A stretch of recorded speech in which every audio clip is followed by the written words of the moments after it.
Hello guys, good afternoon. I hope সবাই আমার voice শুনতে পাচ্ছেন। Audio feedটা clear and I hope screener feedটাও clear. Everything can be seen clearly and properly. যাক, I think it's fine. যদি মনে করেন অডিওটা আটকাচ্ছে বা স্ক্রিনের ফিডটা একটু ব্লারি বা একটু হেজি আমাকে প্লিজ বলেন, তাহলে আমি এখনই হটস্পটে সুইচ করছি। Otherwise it should be fine. Finally class নেওয়ার জন্য মেন্টরস একটা ভালো জায়গা পেয়েছি। It's like a very nice place, a very cozy place আর কি। কোনো নয়েজ টয়েজ, কোনো ইন্টারাপশনস বা কোনো ধরনের ডিস্টারবেন্স হবে না। I'm hoping.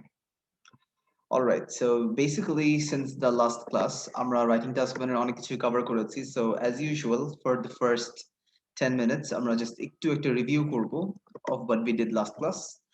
And তারপর আমরা আজকের আরো further content একটু দেখব। So far, basically আমরা যা দেখেছি, we have done the basics of writing এর basic structure গুলো দেখেছি, তারপর basic styles and writing এর strategies আমরা দেখেছি। By the way, আজকে ক্লাসের টার্নআউট এত কম কেন? আমি কিন্তু ফেসবুকেও নোটিসটা দিয়েছি, প্লাস গুগল ক্লাসরুমে নোটিসটা দিয়েছি। আজকের ক্লাসটা কিন্তু 4:30টায় হবে। আইদার দ্যাট না অনেকেই মাইন্ড করেছে, এই জন্য আসে নাই নাকি? Or then again, you guys have the recordings, so দেখা যাচ্ছে অনলাইন ক্লাসের এটাই মজা যে no matter what you're doing, recordings এ থাকেই। যেরকম recently, if you don't mind me telling a story, so I have this student, সে আমার first online class, let's say mentor যখন ফার্স্ট অনলাইন ক্লাসেস ওপেন করে back in I think July, তখন সে ক্লাসগুলো করেছে, but then she fell sick, so সে writing করতে পারে নাই। পরে সে আবার you have a 6 month validity, so সে পরে আবার রাইটিংটা করলো, বাট রাইটিংটা তখনও সে ঠিক মতো ধরতে পারে নাই। সো শেষমেশে she met me offline a few days ago, ওর আইএলটিএস পরীক্ষা 3 সপ্তাহ পরে।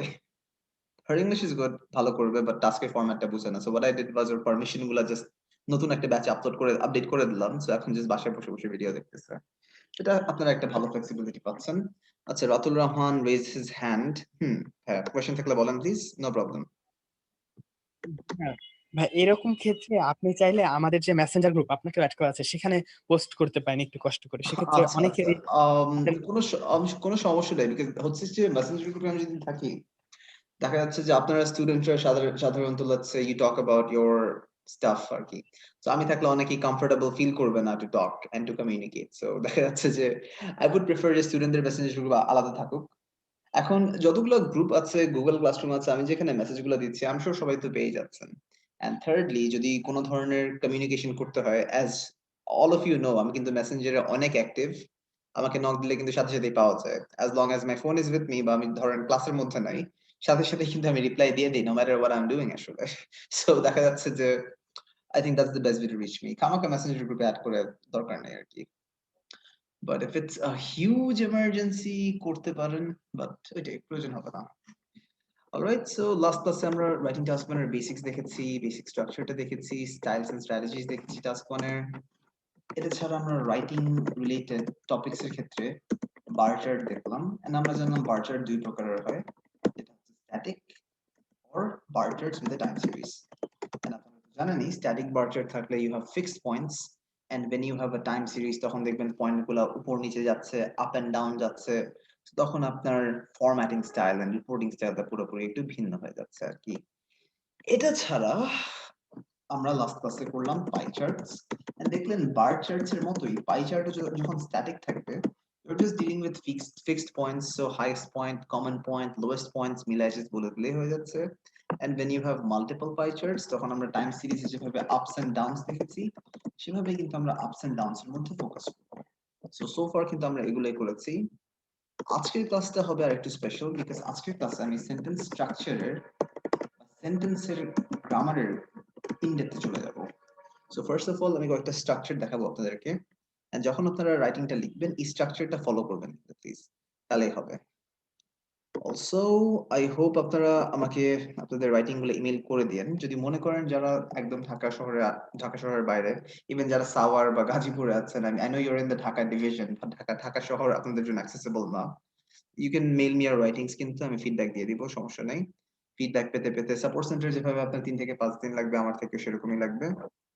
ওয়ান অফ ইউ উনি আজকে ক্লাসে আসেন নাই, ওনার ফিডব্যাকটা আমি অলরেডি ফেরত দিয়ে দিয়েছি, আই ডোন্ট নো পেয়েছেন কিনা। সাধারণত ফিডব্যাক যখন দেই আমি when you write your writing, first of all যারা অনলাইন স্টুডেন্টরা আমাকে রাইটিং দিতে যাচ্ছেন আর কি, what you can do is weekly you can give me one script for task 1, যখন task 2 করব তখন one script task 2। আপাতত একটা কাজ করতে পারেন, since task 2 করছেন না, দুইটা task এর স্ক্রিপ্ট দিতে পারেন। সো ফিডব্যাকটা ইউজুয়ালি আপনারা 1 উইকের মধ্যে পাবেন। It has to be typed out. I know অনেকেই কম্পিউটার বেস পরীক্ষা দিচ্ছে না, most of you in fact computer base পরীক্ষা দিচ্ছে না, but doesn't matter, either way আপনার কিন্তু লেখাটাকে টাইপ আউট করতে হবে মাইক্রোসফট ওয়ার্ডে। মেক শিওর আপনারা এরকম করে প্যারাগ্রাফিং করে ফেলবেন, পারলে স্পেল চেকারটা ইউজ করেন, বিকজ দেখা যাচ্ছে যে একটা ব্যাপার হচ্ছে যে যখনই একটা ভুল স্পেলিং দেখছেন, স্পেল চেকার দিয়ে ওয়ার্ডটা তো কারেক্ট করবেন, দ্যাটস ওয়ান। কারেক্ট স্পেলিংটা তারপর আপনি কিন্তু 5 বার লিখে ফেলবেন একটা পেন এন্ড পেপারে, তাহলে আর জীবনে স্পেলিং মিস্টেকটা হবে না। যেরকম এখন যদি আমি একটা পেপার বেস টেস্ট দেই, probably I will make a lot of spelling mistakes because দেখা যাচ্ছে যে I have been relying on a কি বলে এটাকে spell checker for the last 4 years। বলতে পারেন যে পুরো ইউনিভার্সিটি লাইফে তো everything's typed out।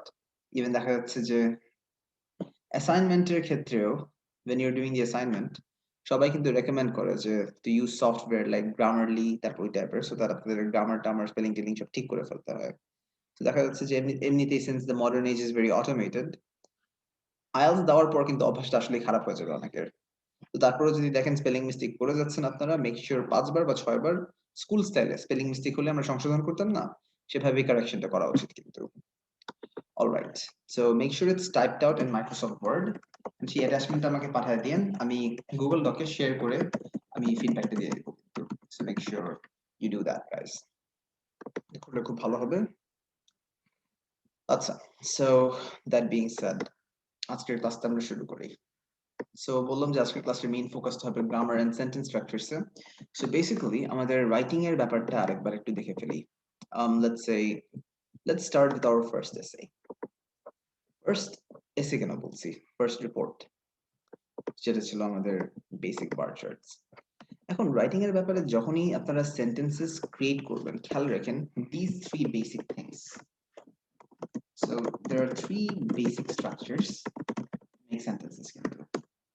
ফার্স্ট হচ্ছে simple sentences, and simple sentence যখনই আপনারা বানাবেন, খেয়াল করুন একটা সেন্টেন্সের সাবজেক্ট থাকবে, সাবজেক্টের পরে কিন্তু একটা ভার্ব আসছে, and then the verb is always followed by an object. That means subject মানে হচ্ছে যে কাজটা করছে, the person doing the action is the subject, he is the doer, and তারপর দেখবেন একটা ভার্ব আসছে, and ভার্বটা কিন্তু মাঝে মাঝে চেঞ্জ হয়, so ed, ing, so ভার্বটা দেখবেন বারবার চেঞ্জ হতে পারে ডিপেন্ডিং অন দ্য টেন্স বা depending on the situation. Continuous tense থাকলে আইএনজি হয়ে যায়, আইএনজি এর সাথে এম থাকে, প্যাসিভ থাকলে এম ইজ আর ইডি থাকে। So this is the thing that changes, and ভার্বের এফেক্টটা হচ্ছে অবজেক্ট। এখন সাধারণত যখনই অবজেক্টটা লিখছেন, অবজেক্ট নাউনও হতে পারে, প্রিপোজিশনও থাকতে পারে। এন্ড আপনারা জানেন এটা রিডিং ক্লাস অনেকবার বলেছি, বাট সিন্স রাইটিং অনেকবার আসে, এটা খেয়াল করেন, স্পেশালি ফর স্টুডেন্টস যাদের রাইটিং একদম হয় না বা রাইটিং লেখার সময় একদম আইডিয়া আসে না।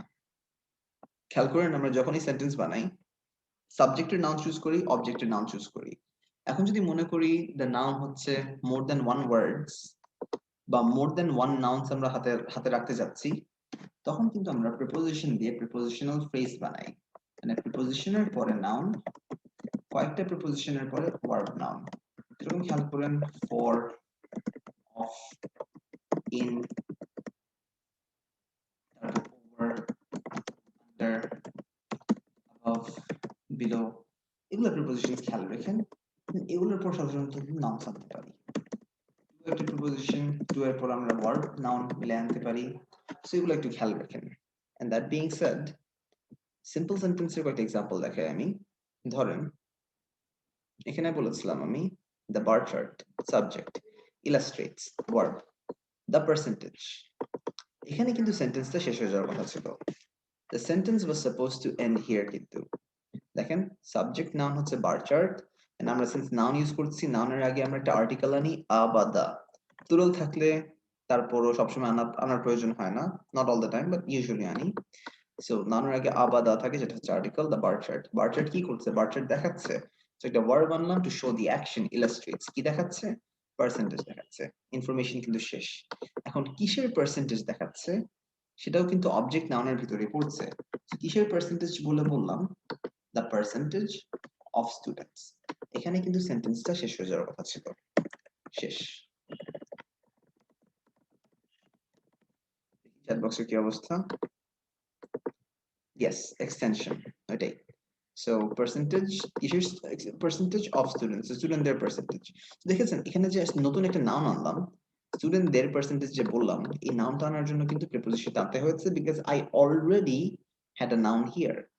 সো এই জিনিসটা খেয়াল করবেন যখনই সেন্টেন্সটা ফর্ম করছেন, সাবজেক্ট নাউন আনলেন, ঠিক আছে? দিস ইজ ফর স্টুডেন্টস যাদের স্কোর মনে করেন, যারা রাইটিং অনেক ভয় পাচ্ছে তাদের জন্য। ফর এক্সপিরিয়েন্সড রাইটার্স আপনারা বলবেন ধুর স্যার কি বলতেছে, এগুলো তো পারি।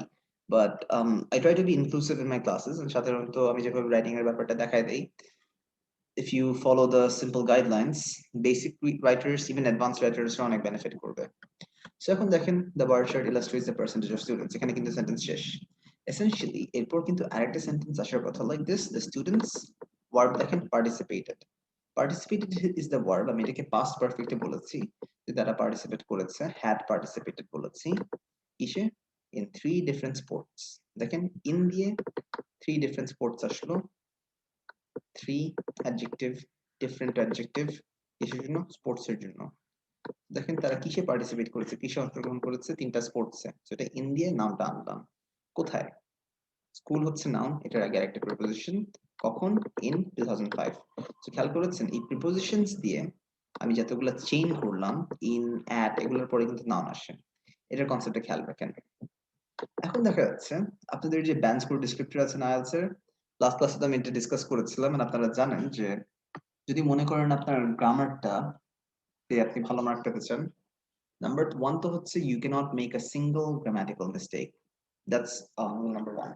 Rule number 2 হচ্ছে যদি আপনি গ্রামারের ব্যান্ড 7 পেতে চান, এক্সামিনার চাচ্ছে আপনি গ্রামারের ভ্যারিয়েশনস আনবেন, like simple, complex, compound sentences মিলাই লিখতে হবে আপনাকে।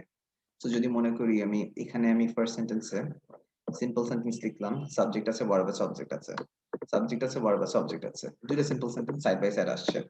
এক্সামিনার সাহেব এটা দেখে কিন্তু পছন্দ করবে না। So no matter how beautiful my writing is, এটার জন্য গ্রামারে আমার কিন্তু ব্যান্ড স্কোরটা কাটবে। সো এই জন্য আমরা একটা কমপ্লেক্স সেন্টেন্স বানানো শিখবো আজকে। কমপ্লেক্স সেন্টেন্স বানানোর অনেকগুলো স্ট্রাকচার আছে। So the most common structure হচ্ছে দিস, সেন্টেন্স 1 এর সাথে যখন আমরা সিসি দিয়ে সেন্টেন্স 2 কে কম্বাইন করি। সো সিসি এর ব্যাপারে আপনাদেরকে বলেছিলাম লাস্ট ক্লাসে, সিসি মানে কি হচ্ছে? Coordinating conjunction. দেখা যাচ্ছে যে when you write sentences as, because, while, whereas, তারপর let's say শর্ত যখন আমরা বলি despite, in spite, etc. মানে ইনস্পাইট যখন আসে, ইনস্পাইটের সাথে 3টা বোনাস ওয়ার্ড আসে, ইনস্পাইট অফ, পুরো জিনিসটা একটা সিসি। তো দেখেন যখনই এগুলো আনছি আমরা দুইটা সেন্টেন্সকে জয়েন করতে পারছি।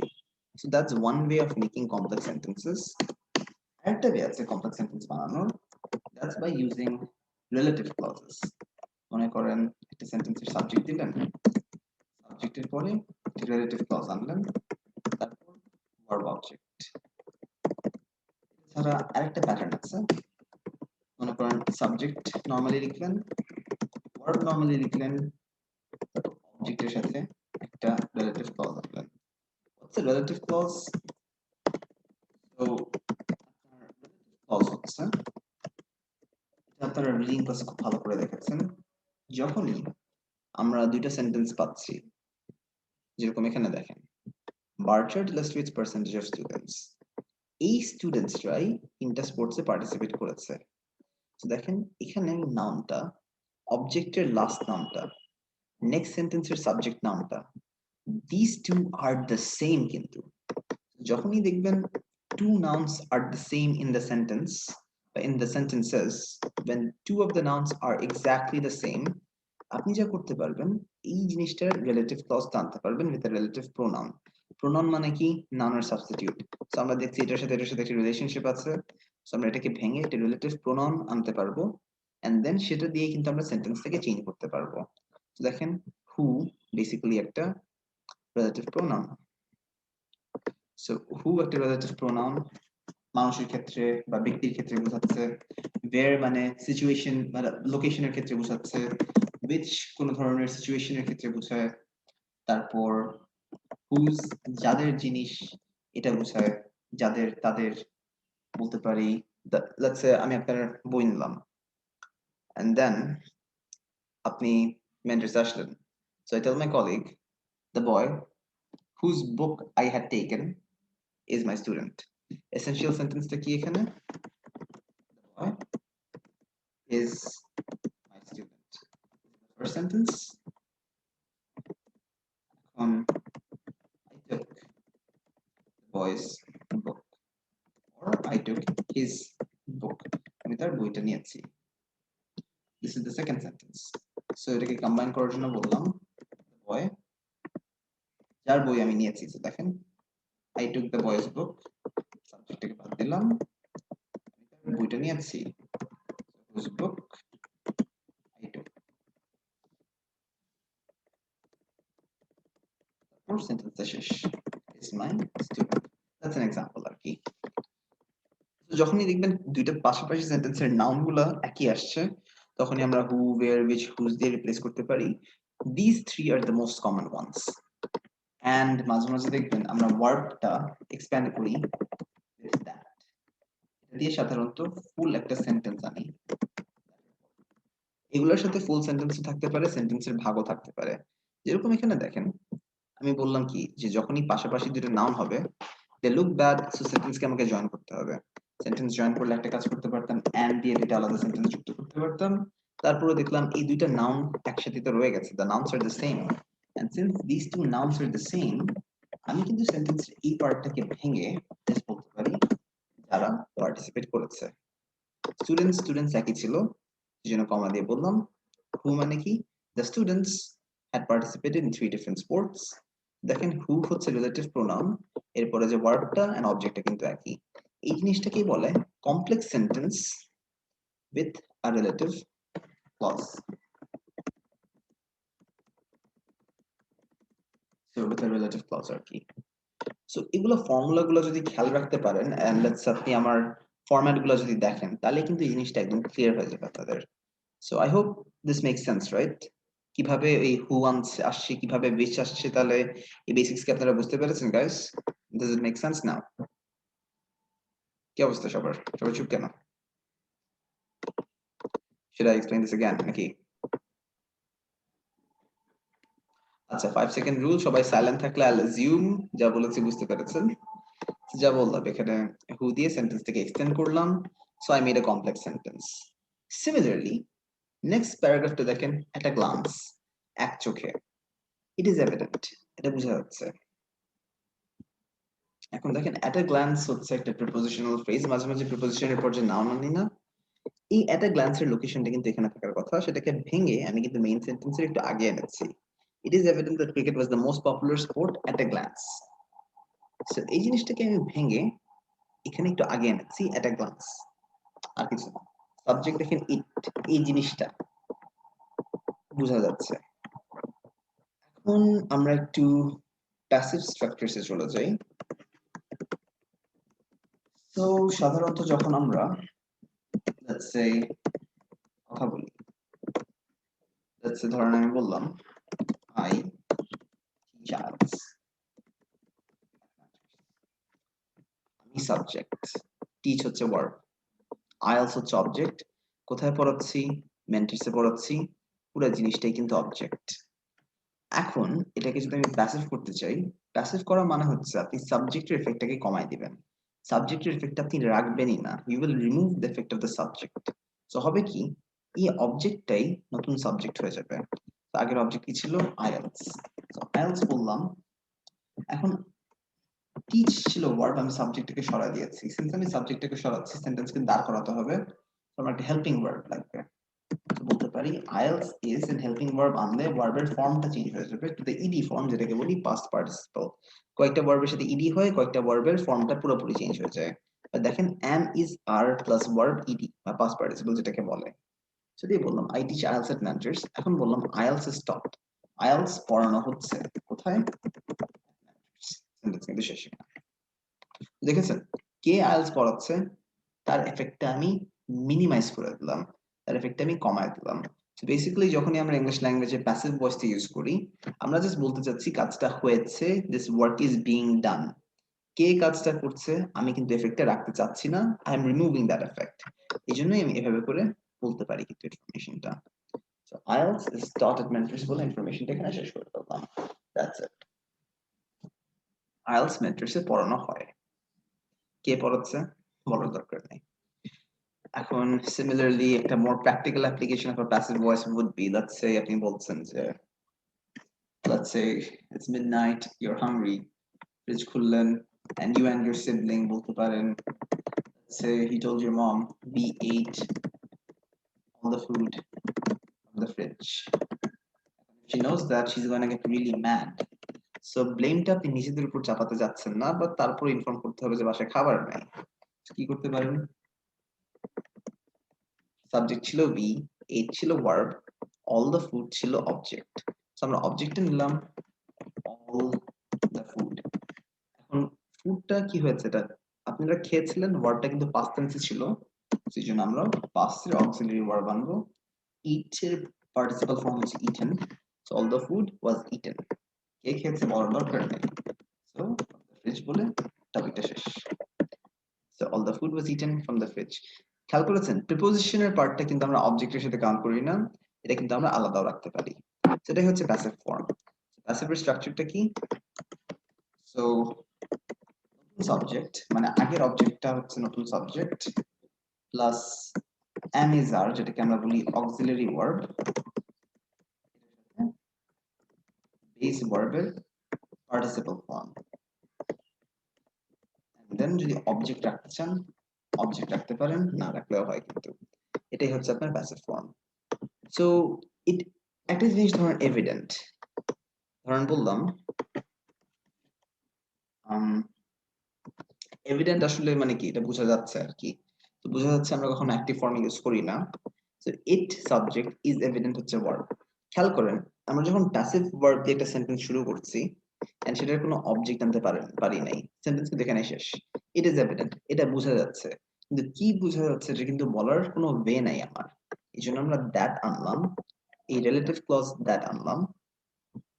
সো এই রিলেটিভ ক্লজ দ্যাট এনে দ্যাট দিয়ে কিন্তু পুরো সেন্টেন্সটা আমি এক্সটেন্ড করতে পারলাম।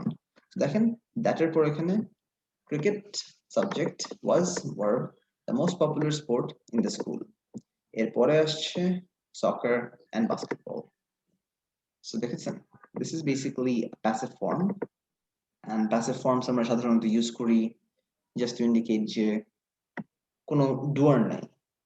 ধরেন আমি নর্মালি বলতে পারি কি, আর একটা ইজিয়ার এক্সাম্পল দিই, সাধারণত কি বলতে পারি, at a glance I can see আমি দেখতে পাচ্ছি, I subject can see verb কি দেখতে পাচ্ছি আর কোনো অবজেক্ট দেই নাই, সো আমি that দিয়ে ফুল সেন্টেন্স আনতে পারি, I can see that full sentence. কিন্তু আপনারা জানেন রাইটিং টাস্ক 1 এ এই নিজের ইম্পর্টেন্সটা আনার কোনো প্রয়োজন নাই, আনলে এক্সামিনার রাগ হয়ে যাবে, বিকজ রাইটিং টাস্ক 1 হচ্ছে একটা report for an academic instructor, যেখানে আপনার কোনো প্রেফারেন্স আসবে না, আপনার কোনো অবজারভেশন দিতে পারবেন না। এই জন্য নিজের ইম্পর্টেন্সকে সরানোর জন্য আই কে সরাই দিলাম, তো এটা দেখা যাচ্ছে। So it can verb be am is are auxiliary seen that cricket was the most popular sport এভাবে লিখতে পারেন। it can be seen এরই একটা ফ্যান্সি ভার্সন হচ্ছে it is evident, এটা এভিডেন্স অনুযায়ী বোঝা যাচ্ছে আর কি, সেটাই করলাম। ক্লিয়ার? এখন you might have a question followed by কি, followed by ও কিন্তু একটা ভার্ব, এন্ড সাধারণত খেয়াল করেছেন যখনই আমরা সেন্টেন্স বানাই একটা সেন্টেন্সের ওয়ার্ড কিন্তু একটাই, সো যখনই আমি মোর দেন ওয়ান ভার্ব আনছি তখনই কিন্তু আমরা রিলেটিভ ক্লজটা আনছি, যেখানে এগুলোর সাথে একটা ভার্ব প্লাস অবজেক্ট আসছে। So whenever we are bringing in new verbs in a sentence, we are always bringing in a relative clause কিন্তু। So এই জিনিসটা কিন্তু আপনাদের খেয়াল রাখতে হবে। ইভেন দেখেন দ্যাটের সাথে যে ফুল সেন্টেন্স আনলাম দ্যাটের পর কিন্তু নতুন করে সাবজেক্ট ভার্ব অবজেক্ট আসছে। So the rule of thumb is যখনই আমরা কমপ্লেক্স সেন্টেন্স বানাই, যখনই আমরা কম্পাউন্ড সেন্টেন্স বানাই, একটা দুইটা সিম্পল সেন্টেন্সকে কানেক্ট করছি বেসিক্যালি, ঠিক আছে, কিন্তু essentially we are connecting multiple verbs together কিন্তু। So দেখেন এখানে যে it is evident ভার্ব দিয়ে সেন্টেন্সটা শেষ, অবজেক্ট নাই, এই জন্য দ্যাট দিয়ে নতুন করে সাবজেক্ট ভার্ব নিয়ে আসলাম। যেখানে দেখেন ফলোড বাই যে আরেকটা ভার্ব আনলাম, এখানে কিন্তু আমি প্যাসিভ ভার্বকে দিয়ে ফলোড বাই বলছি। সেখানে প্যাসিভ মানে কি জিনিসটা করা হচ্ছে, মানে ক্রিকেট স্কুলে সবচেয়ে পপুলার ছিল, এরপরে ছিল সকার, এরপরে ছিল বাস্কেটবল। সিন্স ফলোড বাই একটা প্যাসিভ ভার্ব, আমরা কিন্তু সাধারণত that was followed by soccer and basketball বলতাম। বাট যখনই আমরা প্যাসিভ ভার্ব দিয়ে কমপ্লেক্স সেন্টেন্স বানাই, এই দ্যাট ওয়াজ থেকে লুকায় রাখি, এটাকে হিডেন করে রাখি আর কি, এই জন্য আমরা দেখাই না, সেটাই।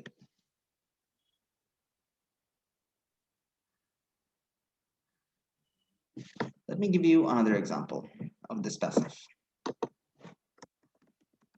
ধরুন আমি বললাম I graduated from I got a business degree in Canada. This degree is recognized by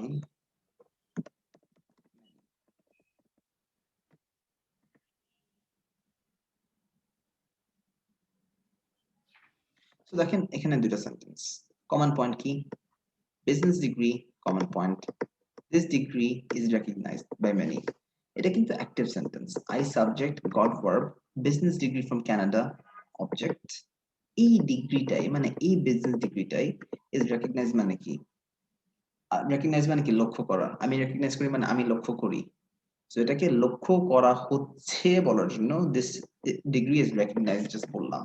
এখন কারা রেকগনাইজ করছে, বাই মেনি।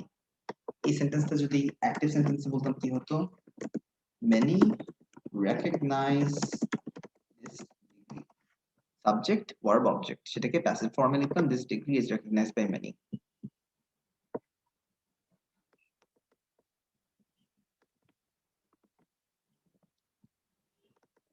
সো বেসিক্যালি যদি মনে করেন আমি এই দুটো সেন্টেন্সকে কমপ্লেক্স করতে চাই, কমন পয়েন্ট কি, I got a business degree from Canada. Many recognize this degree. So দেখা যাচ্ছে কি কমন পয়েন্ট কি দুটো সেন্টেন্সের, বিজনেস ডিগ্রি, দিস ডিগ্রি।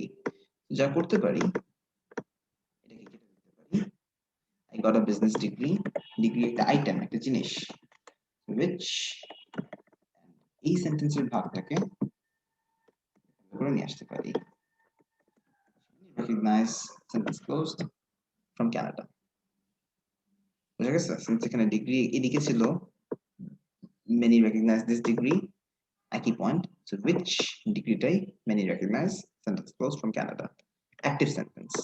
এখানে দেখেন আমি প্রথমে একটা অ্যাক্টিভ সেন্টেন্স আনলাম, I got a business degree from Canada, এরপরে বললাম this degree is recognized by many, এই ডিগ্রি অনেকেই লক্ষ্য করে আর কি। সো দেখা যাচ্ছে সিন্স আমার এই পার্টগুলো একই, ডিগ্রিটাকে বাদ দিয়ে দিলাম,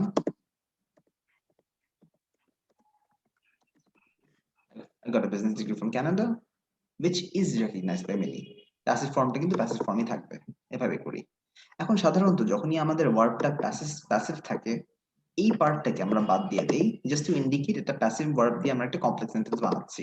এটা কিন্তু ইনভিজিবল, এটা কিন্তু আছে, এটা দেন না দেন সমস্যা নেই, বাট সাধারণত এটা আমরা ইনভিজিবল রাখি। I got a business degree from Canada recognized by many, বুঝা গেছে। সো এখানে সেম ভাবেই ফলোড বাই যে আসলো,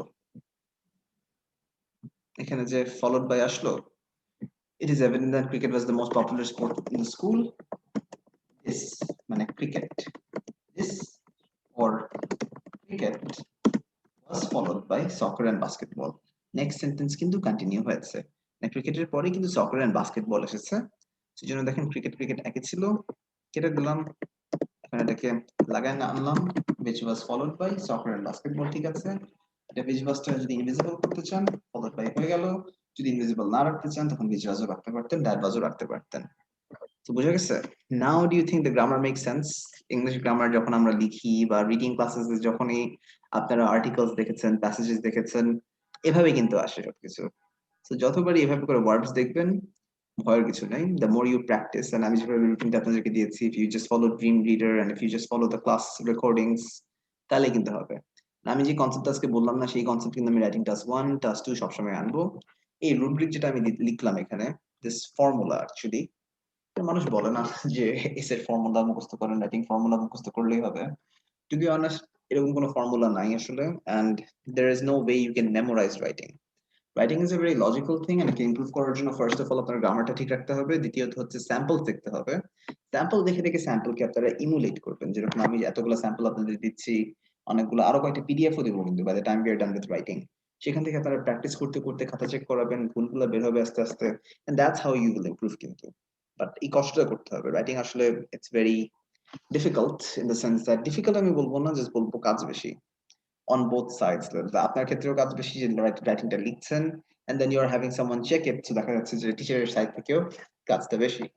But the more you do it, the better it is for you. And আমি personally আপনাদেরকে recommend করবো, writing task মানে তো there are 7 types of questions, right? যেরকম বার চার্ট থেকে নিয়ে যতগুলা ডায়াগ্রামস আছে সবগুলা।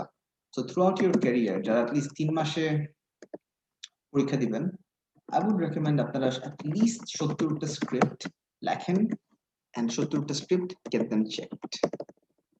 Obviously একবারে 10টা লিখে চেক করাবেন না, 2-3টা লিখেন, get it checked, আরো 2-3টা লিখেন, get them checked। একবারে লিখলে হবে কি আপনার ইমপ্রুভমেন্ট আপনি ধরতে পারবেন না, you will not be able to track your improvement in your differences. So ফর্মুলাটা লিখলাম এখানে, basic structure sir. one more structure, আমি আরেকটা স্ট্রাকচার বলছি যেটাকে আমরা বলি কম্পাউন্ড স্ট্রাকচার। So কম্পাউন্ড স্ট্রাকচারটা খুব ইজি, এটা অনেকবার দেখেছেন। জাস্ট খেয়াল করবেন সেন্টেন্স 1 কে আমি যুক্ত করছি ফ্যান ভয়েস দিয়ে। ফ্যান ভয়েস মানে কি? for, and, nor, but, or, yet। যখনই দেখবেন এগুলো আনছি, এগুলোর সাথে কিন্তু একটা কমা থাকছে, যেটা আলাদা সেন্টেন্সকে যুক্ত করছি। কমপ্লেক্স সেন্টেন্সের ক্ষেত্রে সবসময় দেখবেন যে the sentences are related। সবসময় কিন্তু এই কমপ্লেক্স ফর্মগুলোর এই পার্টটা বা রিলেটিভ ক্লজগুলোর মেইন সেন্টেন্সের সাথে একটু ডিপেন্ডেন্সি আছে। এখানে কিন্তু দুইটা সেন্টেন্স পুরোপুরি ইন্ডিপেন্ডেন্ট, এটাকে আমি জোর করে একসাথে লাগাই দিচ্ছি। লেটস সে আপনারা যখন পেয়ার ওয়ার্ক করেন, and let's say আপনারা you don't want to do a pair work with a stranger, জোর করে পেয়ার ওয়ার্ক করতেই হচ্ছে আপনাকে, কোনো চয়েস নাই, ইটস লাইক দ্যাট, জোর করে জোড়া লেগেছে, এটা হচ্ছে কম্পাউন্ড।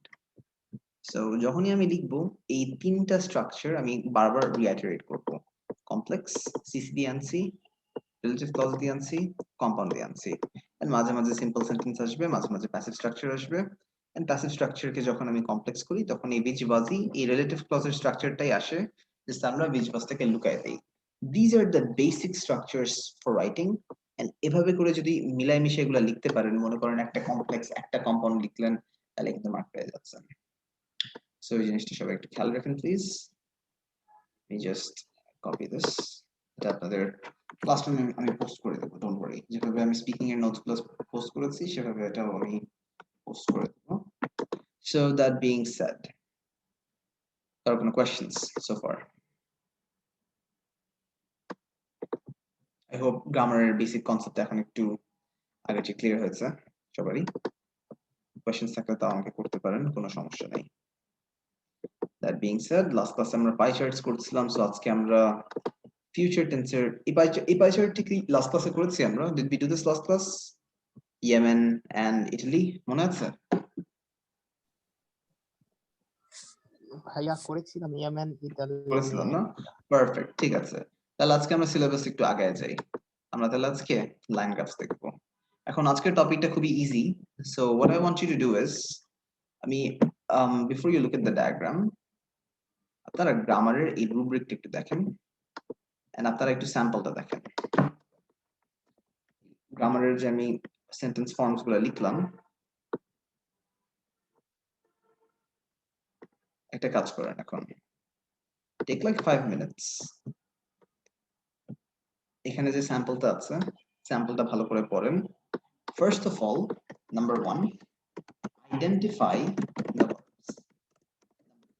ওয়ার্ডস গুলোকে আইডেন্টিফাই করার পর দেখেন ভার্বের টেন্সটা আমি কিভাবে দিয়েছি।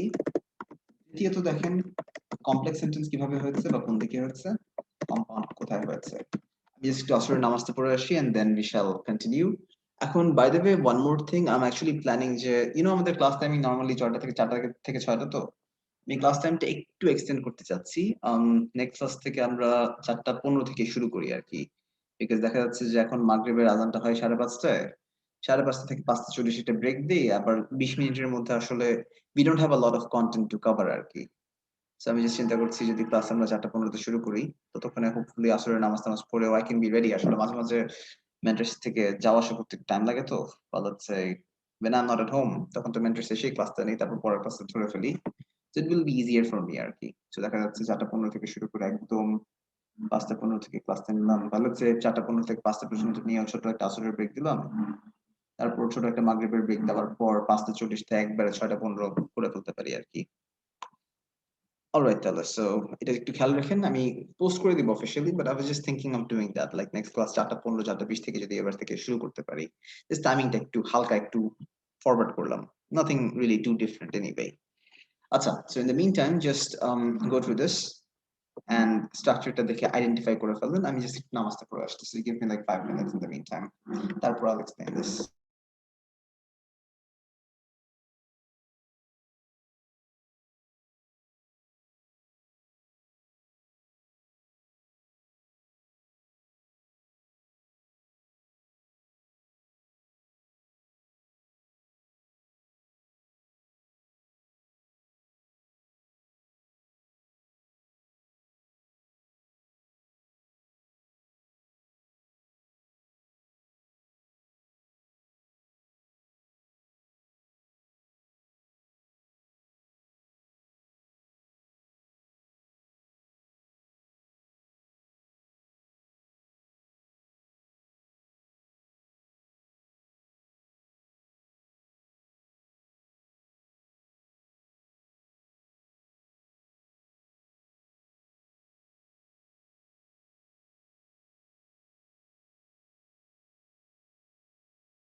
All right, guys. So I'm back.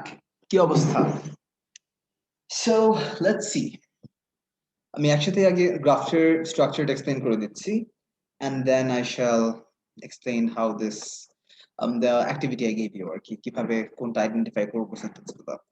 So এখন মজার বিষয়টা দেখেন। First of all, actually দেখার আগে answer me this question.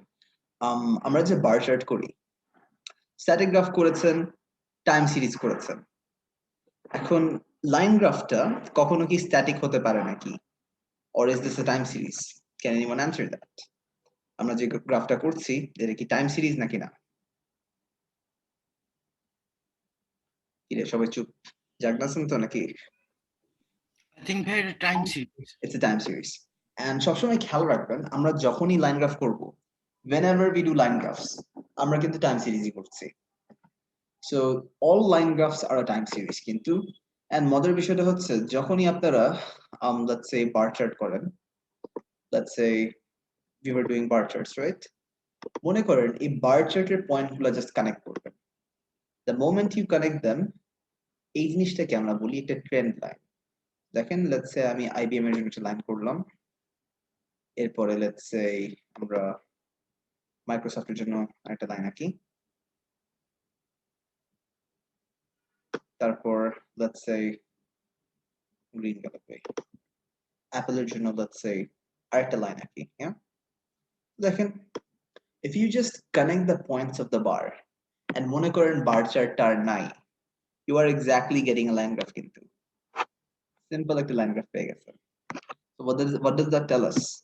Line graph করা কিন্তু নতুন কিছু না, আমরা সো ফার বার চার্টে যা শিখেছি, whatever concept we learned from the bar chart যেখানে টাইম সিরিজটা দেখেছি, hence স্টার্টিং পয়েন্টে শুরু করেছি, শেপের চেঞ্জটা মেইনলি বলেছি, যখন দেখবো গ্রাফটা একবারে ইনক্রিজ করছে জাস্ট এই পয়েন্ট থেকে এই পয়েন্টের ইনক্রিজিং পয়েন্টটা বলছি, যখন দেখছি গ্রাফটা একবারে ডিক্রিজ করছে ডিক্রিজিং পয়েন্টটা বলছি ডিরেক্টলি, যখন গ্রাফটা যেরকম আপ ডাউন করছে সেটাকে বলি ফ্লাকচুয়েশন, ইভেন্চুয়ালি আস্তে আস্তে যখন গ্রাফটা শেষ হচ্ছে দ্য এন্ডিং পয়েন্ট, সেই পর্যন্ত কিন্তু আমরা গ্রাফটা শেষ করে বলছি।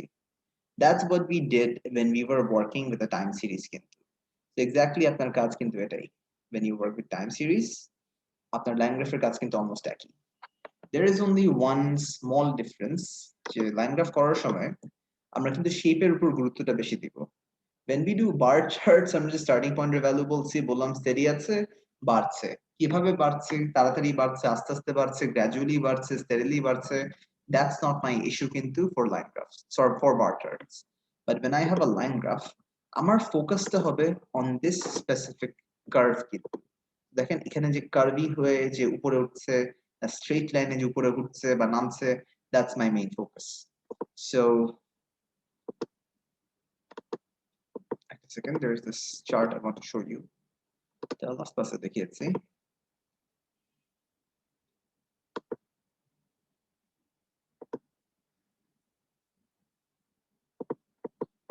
So basically ধরেন আপনি একটা লাইন গ্রাফ দেখছেন, যখনই গ্রাফটা একটা কার্ভ দিয়ে উঠছে, কার্ভিং ভাবে উঠা মানে হচ্ছে গ্রাফটা কিন্তু আস্তে আস্তে উঠছে। চাইলে ভার্বের সাথে আপনি এগুলো অ্যাডভার্বস ইউজ করতে পারেন। সো বলতে পারেন যে the graph increased gradually, the graph increased slowly, the line graph increased minimally মানে কি একটু একটু একটু করে বাড়ছে। সো এগুলো ওয়ার্ডস আপনি ইউজ করতে পারবেন। এটা ছাড়া ধরেন যখনই দেখবেন গ্রাফটা একটা স্ট্রেট লাইনে বেড়ে যাচ্ছে লাইক দিস, একদম স্লোপটা দেখেছেন না, like almost like a mountain কিন্তু, দেখেন ইনক্রিজ শার্পলি, রোজ র্যাপিডলি, ক্লাইম্ব ড্রামাটিক্যালি, এগুলো ওয়ার্ডস ইউজ করতে পারবেন। এখন দেখেন গ্রাফটা বাড়তে বাড়তে বাড়তে বাড়তে বাড়তে একেবারে একটা হাই পয়েন্ট এসে গেল, সেই হাইয়েস্ট পয়েন্টকে আমি বলছি কিন্তু এইপেক্স বা peak. So think of it like a mountain. Or if you want to know what apex means, জুতার দোকানের কথা চিন্তা করেন and think about the prices of their shoes. The prices is যেরকম up, সেরকমই the topmost point, the highest point, সেটাই। So graph যখনই একটা স্ট্রেট লাইনে আছে, increase sharply, rapidly, dramatically বলতে পারেন। গ্রাফ যখনই আস্তে আস্তে উঠছে তখন increase slowly, minimally, এই ওয়ার্ড গুলো ইউজ করতে পারবেন আর কি। সাধারণত আমি যে গ্র্যাজুয়ালি শব্দটা ইউজ করি, স্টেডলি শব্দটা ইউজ করি। সিমিলারলি যখন পড়ে যাচ্ছে, স্ট্রেট লাইনে পড়াকে আমি স্লাম্প বলতে পারি, প্লামেট বলতে পারি, বা drop sharply, fail rapidly, decline dramatically বলতে পারি। যখনই আপ ডাউন দেখবেন এটাকে আমি বলি ফ্লাকচুয়েশন বা মুভিং র্যান্ডমলি। Similarly যখন অনেক আপ ডাউন করে, অনেক হিউজ অ্যামাউন্টে ফ্লাকচুয়েট করে, তখন বলতে পারি the graph fluctuated wildly, it varied frantically, it rose and fell erratically, এগুলো ওয়ার্ড ইউজ করতে পারি আর কি। So with that knowledge আমরা এখন এই গ্রাফটা দেখি। What's happening here? আমার গ্রাফ দেখার সময় সবসময় টপিক হেডিং দেখতে হবে, টপিক হেডিংটা পড়লাম অটোকম্পো শেয়ার প্রাইস। ডেটা টাইপটা কি? নাম্বারসে আছে, নাম্বারে দেখেন কারেন্সি দিয়েছে কিন্তু ইউরোস, এটা কিন্তু ইউরো সাইন।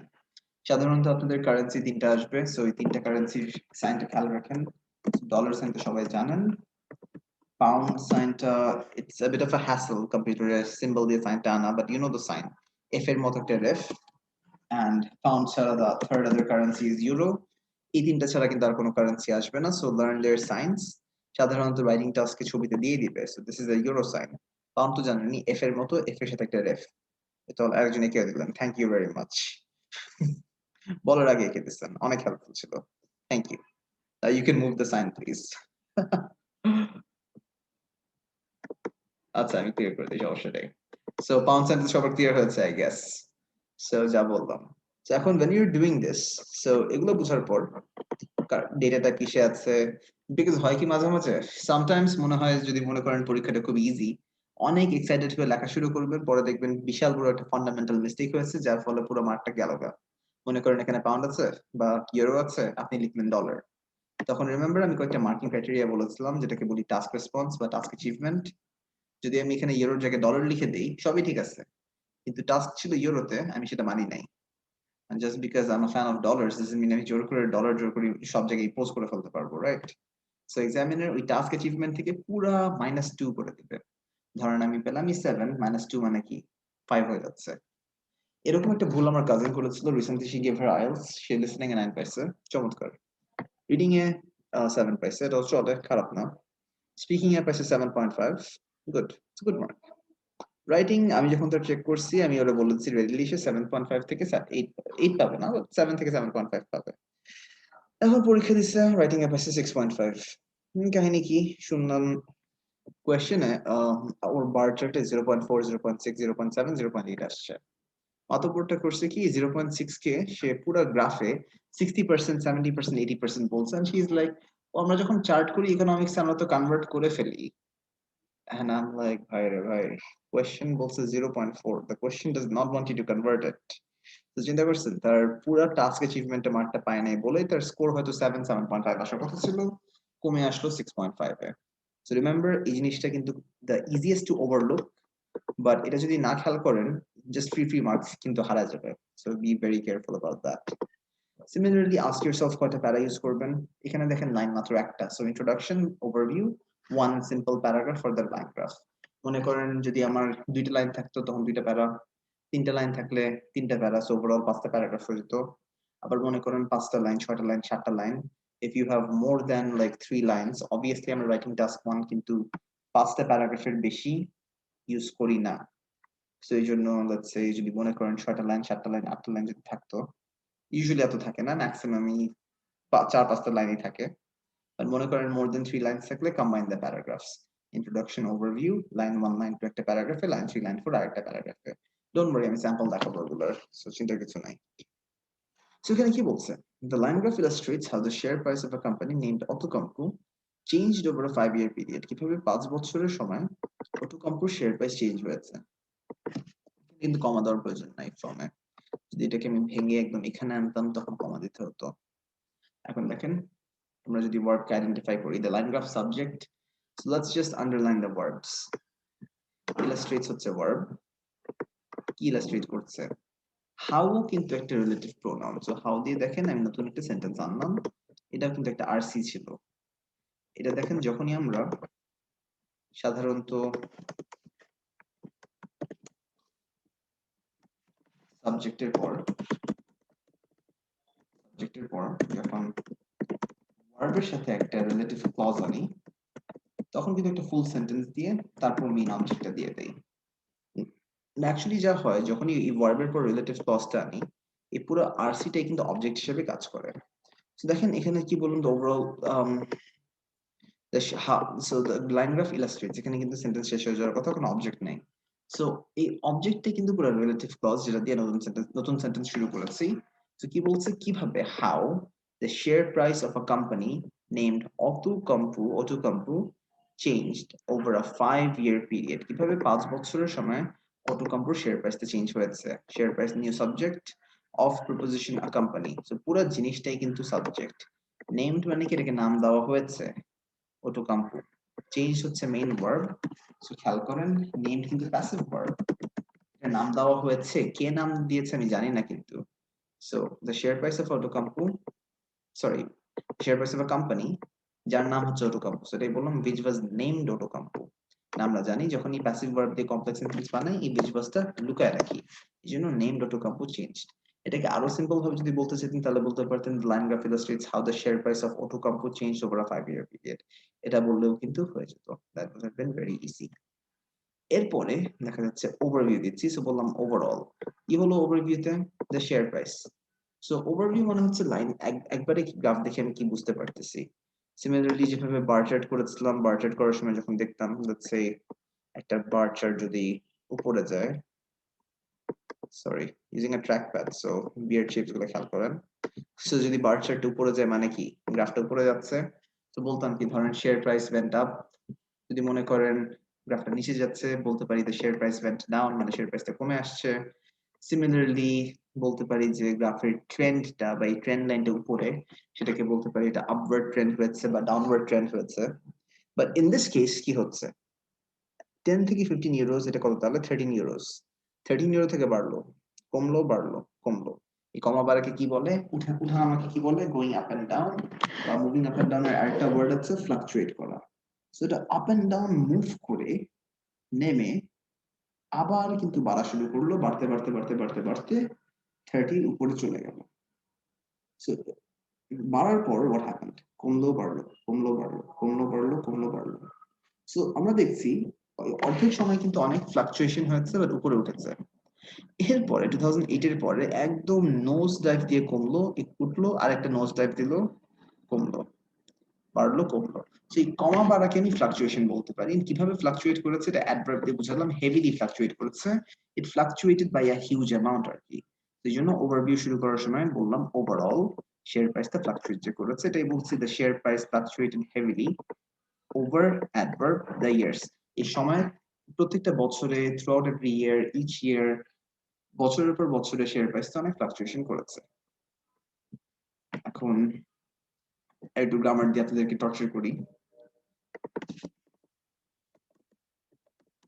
আলটিমেটলি মানে কি? শেষমেশে, এটা একটা অ্যাডভার্ব।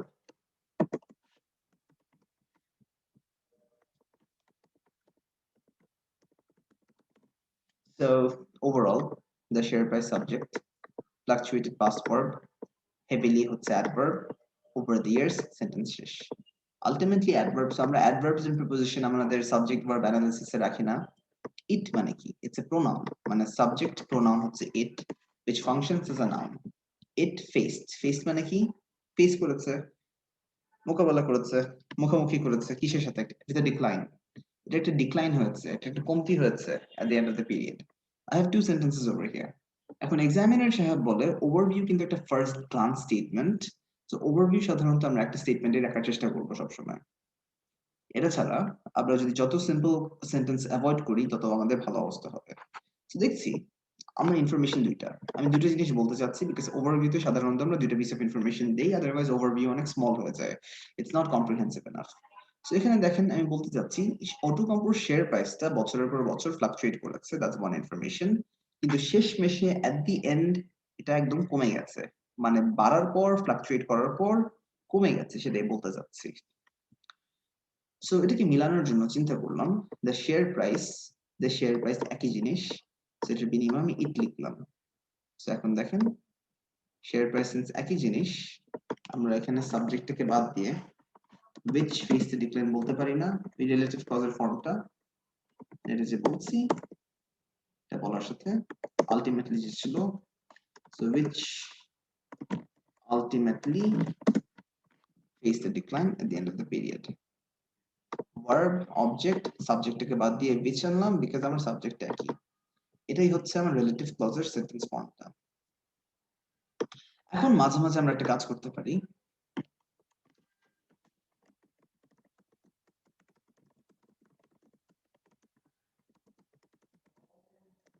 gerund phrase কিন্তু বানাতে পারি। So let's say in this case,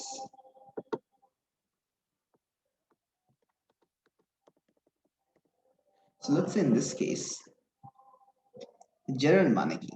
gerund মানে হচ্ছে বেসিক্যালি আপনি একটা verb আনছেন and verb-টাকে ing লাগায় noun বানিয়ে দিচ্ছেন।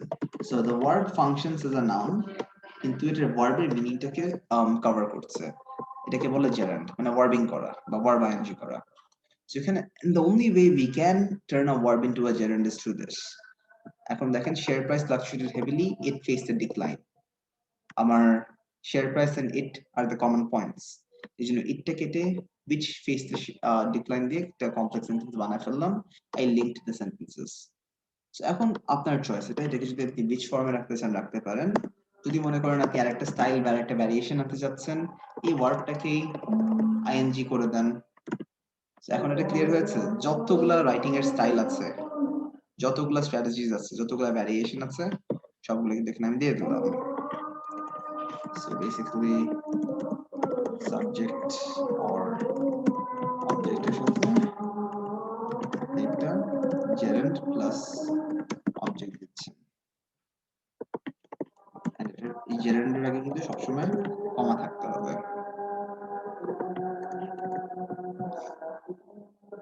Obviously main wordটা আছে, so subject plus verb এর সাথে object এর পর হয়তো দিতে পারেন এটা।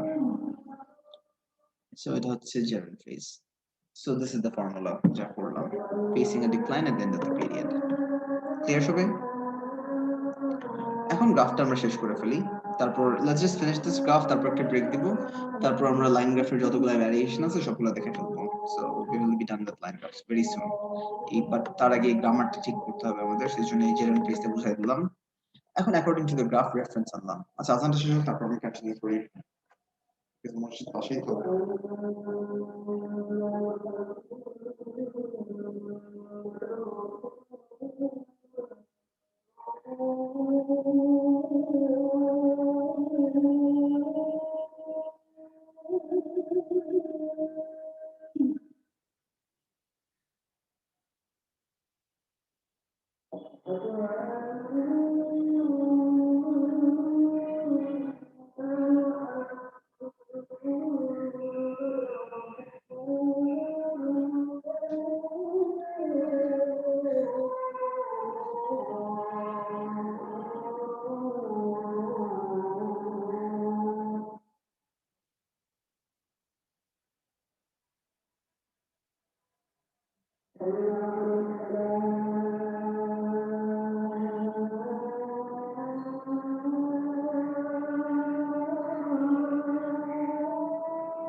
All right, so Azan's over. Let's just wrap this up. তারপর একটু break দিব, তারপর we will finish up line graphs. We have a question.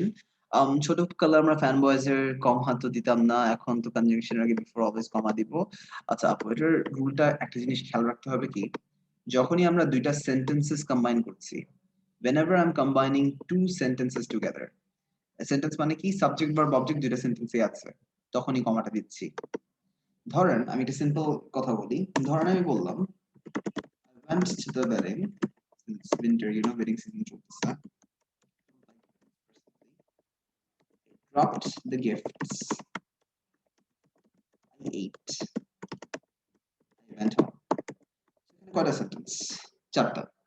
I went to the wedding, I subject went verb to the wedding object, I subject dropped verb the gifts, I ate I went home. তো দেখেন এখানে কিন্তু চারটা sentence আছে, চারটা সেন্টেন্সের common point হচ্ছে I। তো একটা কাজ করতে পারি আমি, যদি এটাকে আমি কম্পাউন্ড সেন্টেন্স বানাতে চাই, I went to the wedding, comma and I dropped the gifts। দুইটা ইন্ডিপেন্ডেন্ট ইভেন্টস, দুইটা ইন্ডিপেন্ডেন্ট সেন্টেন্স আমি একসাথে কম্বাইন করেছি ইন আ সিঙ্গেল সেন্টেন্স, তখন কমা এন্ড দেওয়া ম্যান্ডেটরি। কিন্তু আমি তারপরে দেখছি আই তো কমন পয়েন্টস রয়ে গেছে না, আমরা সাধারণত জানি কি, একই নাউন থাকলে নাউনটাকে আমরা রিপ্লেস করে এটাকে আমরা একটা রিলেটিভ ক্লজ বানায় ফেলি, অর আমরা একটা প্রোনাউন বানায় ফেলি। আই তো অলরেডি প্রোনাউন, এখানে চেঞ্জ করার কিছু নাই, বাট সাবজেক্ট সবগুলো সেন্টেন্সে রাখি। সেখানে করতে পারি কি, আমরা এন্ড অফ সাবস্টিটিউশন ইউজ করব, দেন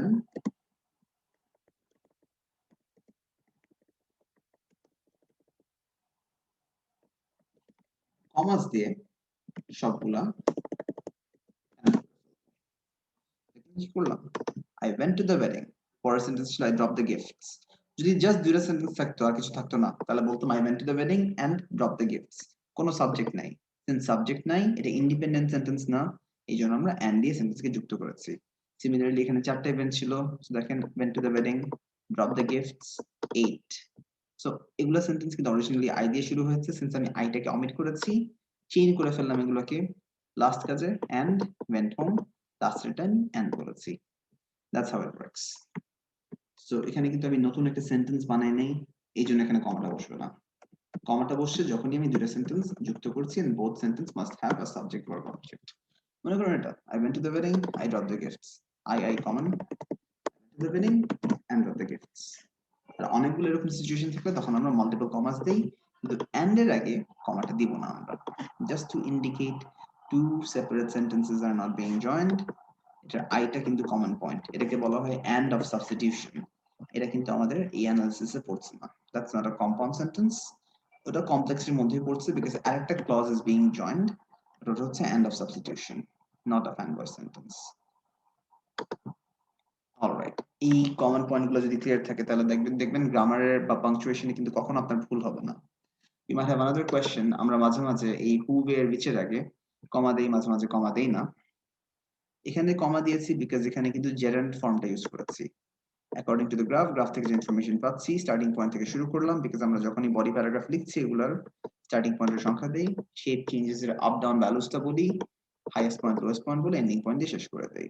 সো বললাম according to the graph the share price, কিসের শেয়ার প্রাইস, সাবজেক্ট বলার পর অফ, অটো কাম টু, শেষ, সাবজেক্টটা শেষ, দাঁড়িয়েছে স্টুড, কোথায় দাঁড়িয়েছে, 15 ইউরোর নিচে, তো জাস্ট বিলো 15 ইউরোস, কবে, এট 2006। এখানে দেখেন কমা but it increased rapidly, কমা বাদ দিয়ে নতুন সেন্টেন্স ক্রিয়েট করলাম, এই জন্যই বললাম it increased rapidly। দেখেন বাড়লো, এই কমলো বাড়লো যে হয়েছে, আমি কিন্তু সামারাইজ করছি, সো প্রত্যেকটা আপ ডাউন কিন্তু বলার দরকার নাই, ওভারঅল কিন্তু র্যাপিডলি বেড়েছে, তো এটাই বললাম it increased rapidly to its peak। Peak মানে কি, সবচেয়ে উচ্চতম পয়েন্ট, সবচেয়ে হাইয়েস্ট পয়েন্ট। এখন দেখেন এই হাইয়েস্ট পয়েন্ট এক্স্যাক্টলি কত আমি কিন্তু শিওর না, এই জন্য বললাম at around 31 euros in the following year, মানে 2006 থেকে 2007 এ। বাই দ্য ওয়ে 6 এখানে শেষ, এদিক থেকে কিন্তু 7 শুরু হয়ে যাচ্ছে, সেটাই মিন করলাম। কিন্তু এখন দেখেন কিন্তু একটা কানেক্টিং ওয়ার্ড, একটা লিঙ্কার, এটা যে কমে যাচ্ছে সেটাই বললাম। however the price experienced the downward trend in 2007।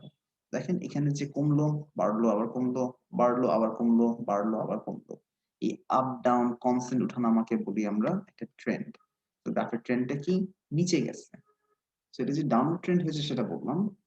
এখন দেখেন ডিসপাইট হচ্ছে একটা সিসি, এন্ড সাধারণত আমরা সিসির আগে কিন্তু কখনো কমা দেই না, অ্যাজ বিকজ এর আগে কখনো আমরা কমা দেই না।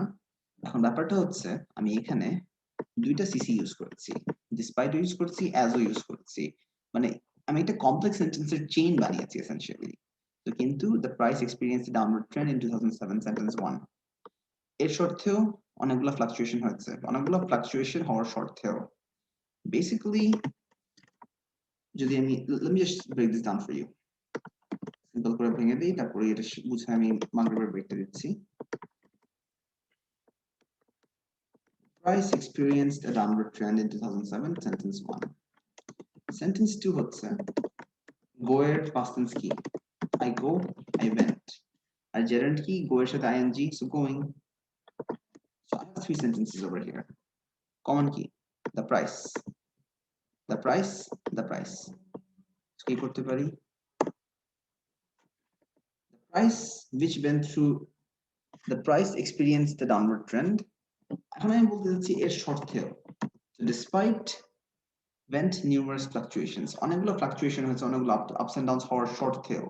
এখন ডিসপাইট ইউজ করার রুল হচ্ছে whenever we use despite আমি কিন্তু ভার্ব ইউজ করতে পারবো না, আমাকে কিন্তু gerund ইউজ করতে হবে। এইজন্য আমরা গোইং বললাম, ing ফর্মটা আনলাম, because despite and in spite of এর সাথে আমরা সবসময় gerund ফর্মটা ইউজ করি। So despite going through numerous fluctuations, অনেকগুলো ফ্লাকচুয়েশনস হয়েছে, অনেকগুলো আপস এন্ড ডাউনস হয়েছে।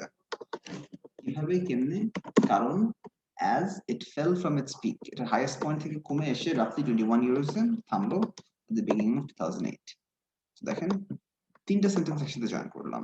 এখন আমি এখানে কমা দিয়েছি কারণ হচ্ছে আমি দুইটা কমপ্লেক্স সেন্টেন্স একসাথে জয়েন করেছি, এই জন্য ইন দিস কেস কমাটা দিচ্ছি টু সেপারেট দ্য ক্লজেস, ক্লজগুলোকে আলাদা করার জন্য। যখন আমরা একটা কমপ্লেক্স সেন্টেন্স আনবো তখন কিন্তু এই কমাটা রাখবো না, এই জন্যই আমি এখানে কমাটা দিয়েছি, just to separate the specific clauses. নাহলে একটু খারাপ দেখায়, মার্ক কাটবে না, বাট একটু খারাপ দেখায় আর কি, তিনটা সেন্টেন্স জয়েন করার জন্য। এখন দেখা যাচ্ছে এই গ্রাফের ঝামেলাটা হচ্ছে পুরা বাইপোলার যারা বলে, বাড়ছে কমছে, বাড়ছে কমছে, বাড়ছে কমছে। সেই জন্য কিন্তু বলার পর বাড়লো, ডিসপাইট এর শর্তে ফ্লাকচুয়েশন হয়েছে, ঠিক আছে, আবার পড়ে গেল, এর শর্তে আবার বাড়লো, দেখেন এরপর কিন্তু আবার বাড়া শুরু করলো, সেটাই বললাম in spite of this the share price went through a sharp increase, আবার শাট করে বেড়ে গেল at the beginning of 2008, শাট করে উঠে গেল কিন্তু। সো এটাই বললাম যে this in spite of this the share price went through a sharp increase, এর শর্তে এটা বেড়ে গেল, it hit a second peak, এটাকে জেনারেট করে দিলাম, hitting a second peak at approximately 30 euros. It plummeted down, combine করে ফেললাম, before plummeting down দেখেন সোজা হয়ে কমে গেল to the lowest point to roughly 6 euros at the end of the year. So বছরের শেষে 2008 এর শেষে একদম 6 euros আসলো। দেখেছেন আমি কিন্তু সবগুলো সংখ্যা দেই নাই, স্টার্টিং পয়েন্টের সংখ্যা দিলাম, হাইয়েস্ট পয়েন্টের সংখ্যা দিলাম, কমে যে চেঞ্জ হলো এই কমার পর কোথায় আসলো সেই সংখ্যাটা দিলাম, একবারে বাড়লো সংখ্যাটা আরেকটা দিলাম, লোয়েস্ট পয়েন্টে আসলো সংখ্যাটা দিলাম, এখানে বাড়ছে কমছে বাড়ছে কমছে, চারটা সংখ্যা দিতে পারতাম বাট আমাকে আরো এক্সপ্লেইন করতে হতো। চিন্তা করলাম আমার ওয়ার্ড লিমিট কিন্তু হয়ে গেছে, এখানে আছি ওয়ার্ড লিমিট মিলে গেছে আমার, সেটাই বললাম আফটারওয়ার্ডস ইট স্টেডিলি গ্রোস টু 15 ইউরোস, এখান থেকে দেখেন ধীরে ধীরে 15 ইউরোসে বাড়লো, অনলি টু ডিক্রিজ अगेन, 15 ইউরোতে বেড়ে কিন্তু আবার কমলো।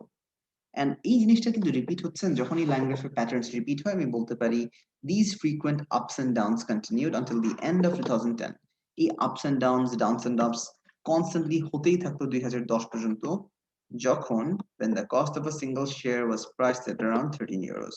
So হতে হতে হতে দেখলাম যে একটা শেয়ারের প্রাইসটা 13 ইউরোসেই থেমে গেল। So that is how we should be approaching this line graph. দেখেছেন আমি কিন্তু বেশি ডিটেইলস দেই নাই, কিন্তু লাইন গ্রাফ একটা লাইন আছে, সো মেইন চেঞ্জেস গুলো আপনাকে বলতে হবে without focusing on each and every minute detail. এখন বলেন এই গ্রাফ নিয়ে কারো কোনো কোশ্চেন আছে নাকি, কারো কোনো কোয়েরিজ আছে নাকি, এরপর আমি লাইন গ্রাফের ভ্যারিয়েশনস গুলো দেখাবো।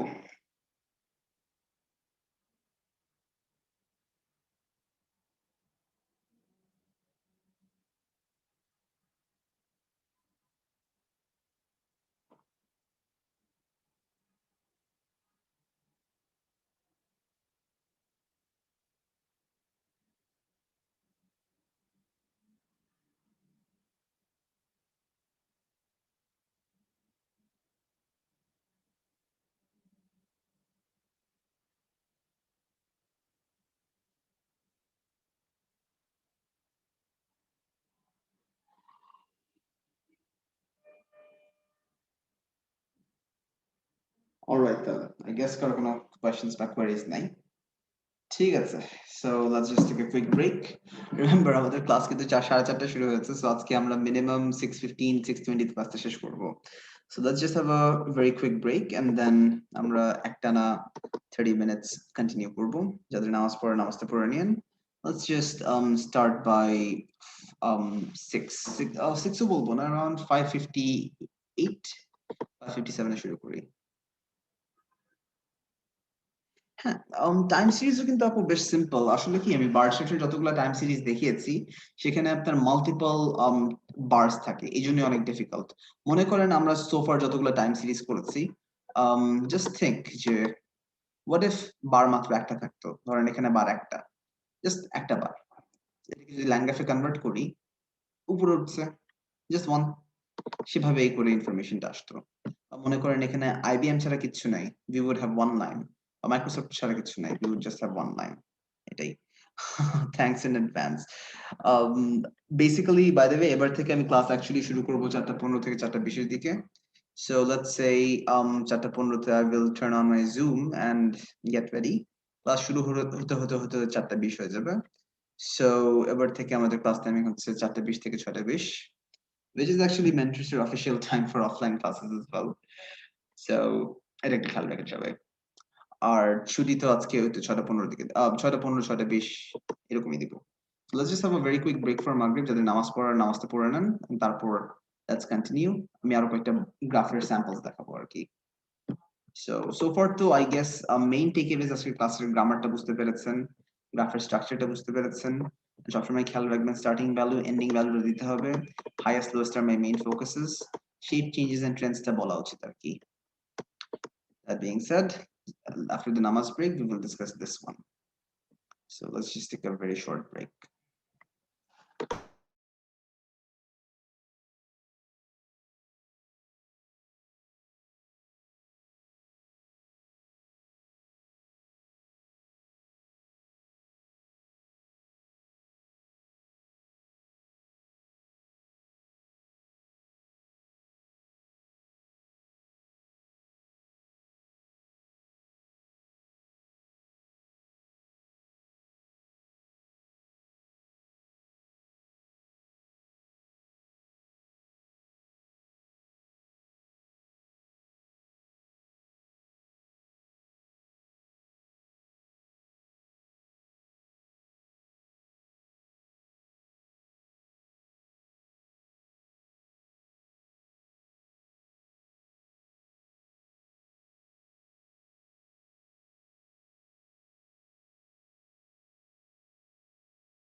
All right, guys. So I'm back. Sorry, I'm a little late.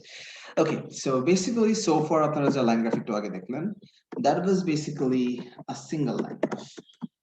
এখন মাঝে মাঝে লাইন গ্রাফের একটা ভ্যারাইটি থাকে, যেভাবে আমাদের বার চার্টের ভ্যারাইটি ছিল কি মাল্টিপল ক্যাটাগরিজ वाला বার চার্ট আসে, সেভাবে আমাদের মাল্টিপল ক্যাটাগরিজ वाला লাইন গ্রাফ আসতে পারে। So in this case, we are dealing with a double line graph. That means এখানে দুইটা ক্যাটাগরি আছে বা দুইটা লাইন আছে। So again, যখনই আমরা লাইন গ্রাফ করছি বা বার চার্ট করছি, টপিক হেডিং দেখবো। সো বলছে এটা হচ্ছে আনএমপ্লয়মেন্টের লেভেল বা আনএমপ্লয়মেন্টের পার্সেন্টেজ কোথায়, ইউএসএ তে এন্ড জাপানে। ডেটা টাইপ কি, এখন here's the trick. 2.53 মনে হবে এটা কিন্তু নরমাল ডেটা, বাট লেখাই আছে কিন্তু percentage of the workforce. That means whenever we do the graph, আমাকে কিন্তু 2%, 2.5%, 3%, 4%, 5% এভাবে করে লিখতে হবে। So you must be very careful about this. These are some little traps I'll set for you. So এই জিনিসটা নিয়ে খুবই কেয়ারফুল থাকবেন। ইভেন দো এখানে পার্সেন্টেজ সাইন নাই, যখনই আমি সংখ্যাগুলো দিব আমাকে কিন্তু পার্সেন্টেজের সাইনটা রাখতে হবে। নেক্সট টাইম পিরিয়ড দেখি কি বললো এখানে, মার্চ 2005 থেকে মার্চ 2011। এখানে জাস্ট একটু ফরম্যাটিং এররের জন্য সংখ্যাটা আসে নাই আর কি, বাট কোশ্চেনে লেখাই আছে যে 2005 থেকে 2011। এখন মনে হচ্ছে March, but be very careful. আমার স্টার্টিং পয়েন্টটা দেখেন, এটা কিন্তু মার্চ থেকে একটু আগে, it's a little bit before March. তাহলে কিন্তু আমি বলতে পারি আমার স্টার্টিং পয়েন্টটা কিন্তু মার্চের আগে। সো মার্চে কিন্তু পড়ছে না, এটা নিয়ে কেয়ারফুল থাকতে হবে। এটা ছাড়া চেক দ্য টাইম পিরিয়ড, সবই পাস্ট টেন্সে, বিকজ আমি হচ্ছে 2021 এ আছি এখন। ক্যাটাগরিজ গুলো আইডেন্টিফাই করেন, দুইটা ক্যাটাগরি, একটা ফর জাপান একটা for USA. That means introduction overview, category 1 category 2। তিনটে ক্যাটাগরি থাকলে introduction overview, category 1 category 2 category 3। চারটা পাঁচটা ছয়টা ক্যাটাগরি থাকলে তখন আমি জাস্ট প্যারাগ্রাফ গুলোতে কম্বাইন করে ফেলতাম আর কি। এখন দেখেন কোনটা বাড়ছে, জাপান বাড়ছে, ইউএসএ কমছে। হাইয়েস্ট পয়েন্ট লোয়েস্ট পয়েন্ট আছে নাকি? ইউএস এর হাইয়েস্ট পয়েন্টই ছিল স্টার্টিং পয়েন্ট, একসাথে বললাম। লোয়েস্ট পয়েন্ট ছিল এন্ডিং পয়েন্ট, আলাদা কোনো হাইয়েস্ট লোয়েস্ট নাই, ঠিক আছে। জাপানের ক্ষেত্রে লোয়েস্ট পয়েন্ট এখানে, পিক এখানে, এন্ডিং পয়েন্ট এখানে, সো হাইয়েস্ট পয়েন্ট পেয়ে গেলাম। এখন মজার বিষয় হচ্ছে দেখেন, যদি আমাদের সিন্স আমাদের এখানে যেটা গ্রাফ আছে, গ্রাফের মধ্যে কিন্তু একটা কম্প্যারিজন করা উচিত। সো স্টার্টিং পয়েন্টটা বললাম, জাপান বাড়ছে বাড়ছে বাড়ছে, কমলো বাড়লো কমলো বাড়লো, মানে ওভারঅল জাপান কিন্তু বেড়েছে, ইউএসএ কিন্তু কমেছে। That one point of time, এই 2010 এর পরে তাদের সংখ্যা কিন্তু খুবই কাছাকাছি হয়ে গেছে।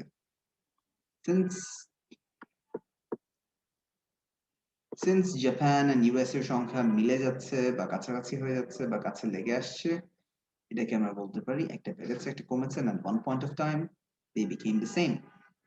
So এই জন্যই গ্রাফটা যখন করছি বললাম the line graph illustrates the percentage of unemployed individuals in two countries, USA and Japan. So এখন দেখেন এখানে যে কমার ভিতরে এক্সট্রা ইনফরমেশনটা আনলাম, এটা হচ্ছে কমা সাবস্টিটিউশন। এখানে যদি আমি ইন টু কান্ট্রিজ না দিতাম, এর কি হতো, the line graph illustrates the percentage of unemployed individuals in US and Japan. In two countries গুলো কি, which are US and Japan, এটাকে জাস্ট কমার মধ্যে রেখেছি US and Japan 2005 থেকে 11 এ। Unemployment rate মানে কি, percentage of unemployed people। Cambridge book থেকে টাস্ক 1 এর প্রতিটি মডিউল 10টা করে প্র্যাকটিস করতে হবে। কেমব্রিজ বুকে তো টাস্ক 4টা করে আছে। সো একটা কাজ করতে পারেন যে ওভারঅল 70টার মতো প্র্যাকটিস করতে পারেন। এখন কেমব্রিজ বুকে যদি যান, per book you get 4 tasks. So let's say পুরা সিরিজটা যদি শেষ করেন, লেটস সে 6 থেকে 15 বা লেটস সে 1 থেকে 15, that's a lot of practice, কিন্তু more than enough task 1 task 2 দুইটারই। Let's get back to the main topic. যা বললাম, ইন্ট্রোডাকশনটা দিলাম, ইন্ট্রোডাকশনটা মেনশন করলাম, যা আছে সবকিছু বলে দিলাম। এরপরে আমি একটা ওভারভিউ প্যারাগ্রাফ লিখছি। আপাতত কেমব্রিজটা শেষ করেন, কেমব্রিজটা শেষ হয়ে যাওয়ার পর স্কোরটা দেখবো আপনার, তারপর আমি অন্য বুক প্রেফার করব, বাট আপাতত স্কোর দেখতে হবে কত আসছে। But in the mean time, before you go for Cambridge, make sure basic গ্রামারটা ক্লিয়ার হয়ে যাচ্ছে। সো মার্ফির বইগুলো শেষ করেন, এন্ড আমি যে প্রিন্টটা দিয়েছি সেটা 3 মাসের জন্য অ্যাপ্লাই করেন প্লিজ।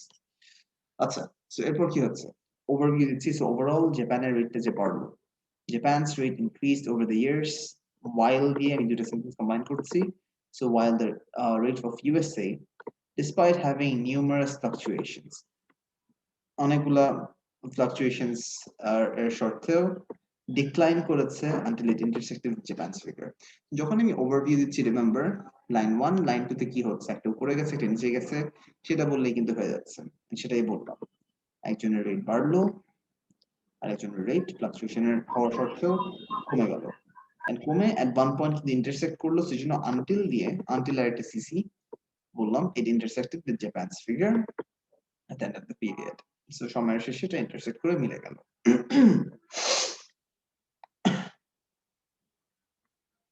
এখন on one hand এক সাইড দিয়ে যা হচ্ছে জাপানের unemployment rate 2.5% এর নিচে ছিল comma and compound it increased sharply দেখেন মার্চ মাসে বা একটু পরেই বাড়লো এখন আমি বললাম কেন at the beginning of 2005 because এটা মার্চের একটু আগে এখন দেখেন সংখ্যা নিয়ে কথা বলছি সো বললাম the figure কি হচ্ছে gradually increased দেখেন কার্ভি লাইনে বাড়ছে সো বললাম ধীরে ধীরে বাড়লো to approximately 3.6% যখনই নাম্বারস নিয়ে শেয়ার থাকবে না approximately slightly increased slightly decreased close to this roughly এগুলো ওয়ার্ড ইউজ করতে পারেন এটা দেখেন 3.6% এ বাড়লো এখন it remained unchanged এটাকে জেনারেল ফেস করলাম so remaining mostly unchanged until 2007 although there were some fluctuations অনেকগুলো কয়েকটা up and down হয়েছে এখানে the unemployment rate experienced an upward trend over the next 3 years এখন দেখেন এখান থেকে বাড়ছে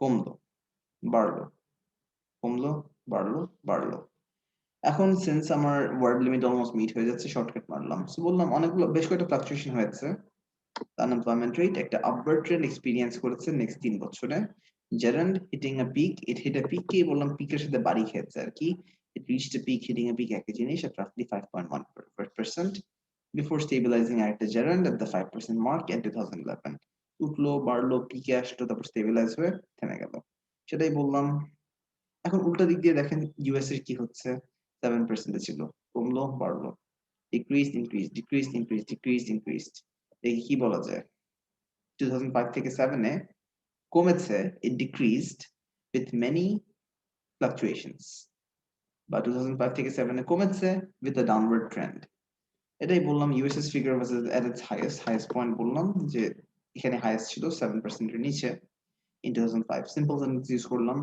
however it fell to exactly 5.5 in March দেখেন বললাম মার্চ মাসে 5.5 এ কমে আসলো shortcut in spite of going through numerous ups and downs despite একই জিনিস so generally অনেকগুলো ups and downs হওয়ার সত্ত্বেও এটা ইয়া হলো কমে গেল lastly this pattern continued বেশি কিছু লেখার কিছু নাই এখানে প্যাটার্নটা একই প্যাটার্নটা হয়েছে আপ এন্ড ডাউনই হয়েছে সো এটাই বললাম this pattern continued over the years as US's employment rate fell further to 5%.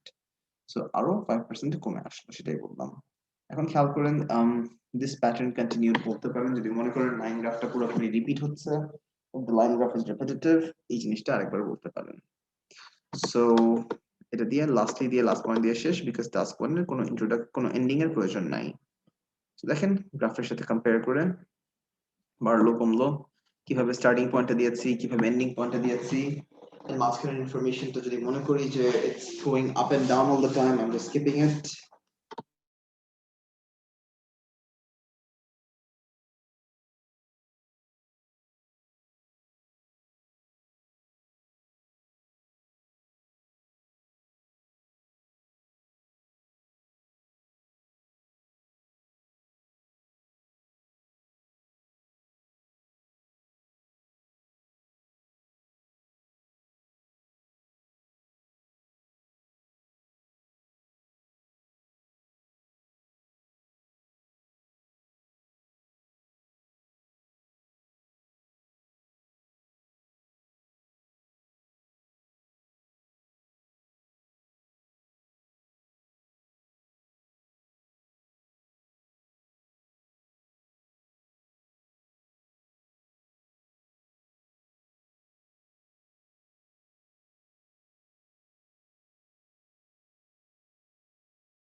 Alright guys, so কারো তো কোনো question নাই, right?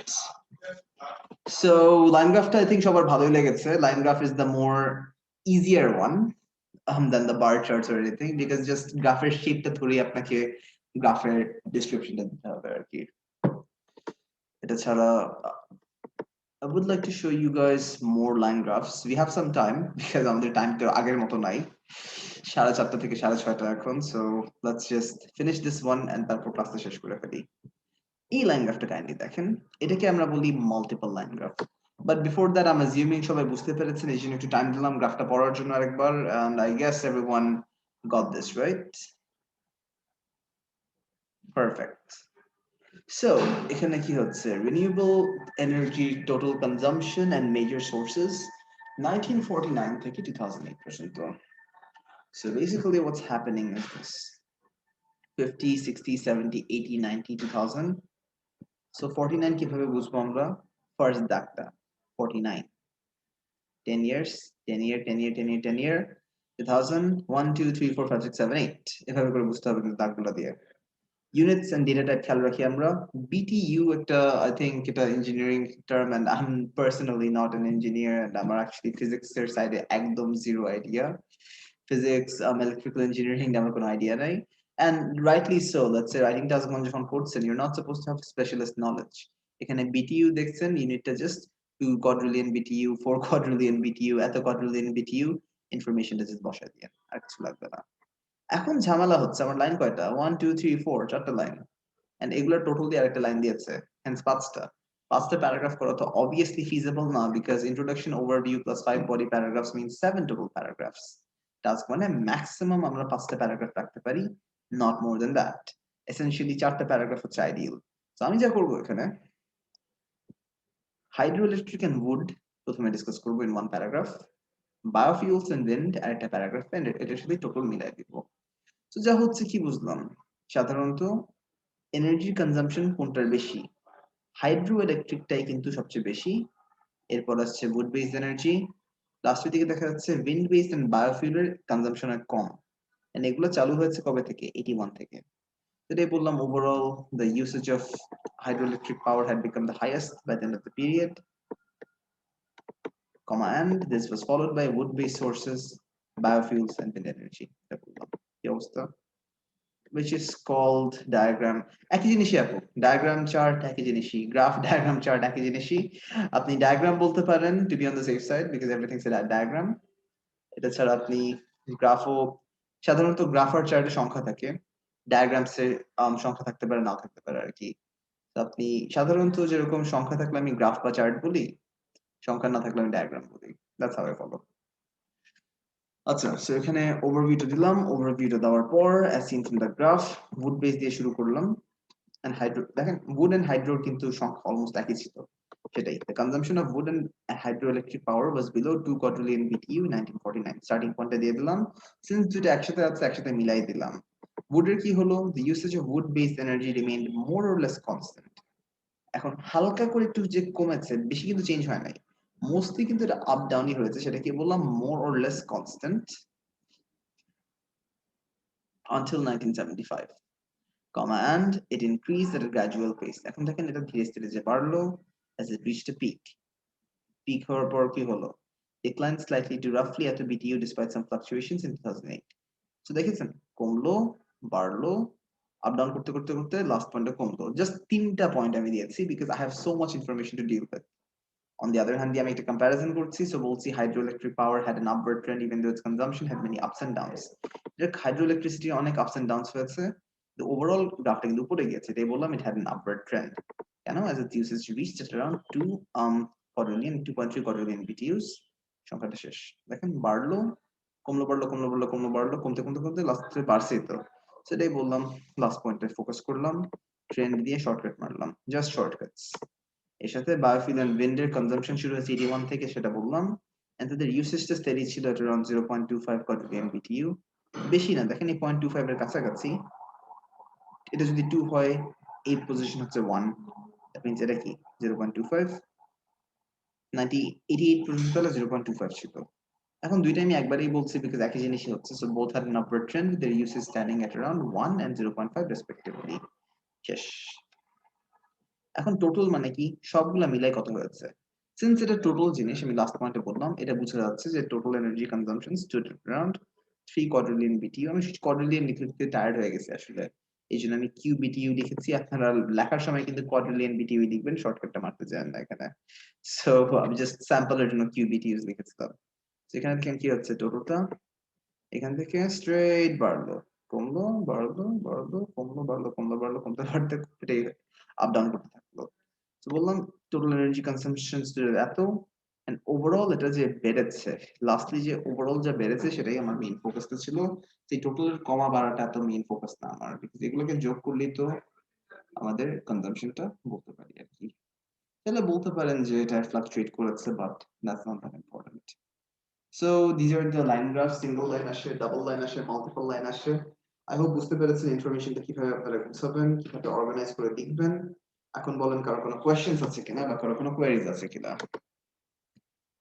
অলরাইট আই গেস কারো কোনো কোয়েশ্চেনস বা কোয়েরিজ এখনো নাই 5 second rule 1 2 3 4 5 everyone's in silent mode so ঠিক আছে আচ্ছা guys so I have two announcements first announcement হচ্ছে যে নেক্সট ক্লাস থেকে আমরা 4:15 থেকে 4:15 বলি বাট বাফার টাইম তো 5 মিনিট দিয়ে সো 4:20 শুরু হয়েছে সো 4:20 আমরা ক্লাসটা শুরু করব জাস্ট 15 minutes later আর কি from our normal time I think নামাজ টামাজের সাথে ওটা it's easier to adjust এই সময়টা আর নেক্সট হ্যাঁ I was in class তো এই জন্য আমার ফোনটা ইউজ করছিলাম না আমি দেখি নাই একটু পরে আমি চেক করতেছি ফোনটা ক্লাসটা শেষ করে আচ্ছা আর এটা ছাড়া এই সানডেতে কিন্তু ক্লাসটা of Sunday the class has been cancelled আমি বেসিক্যালি ঢাকার বাইরে যাচ্ছি so I'll make the announcement but remember Sunday তে ক্লাসটা হচ্ছে না because I'll be out of town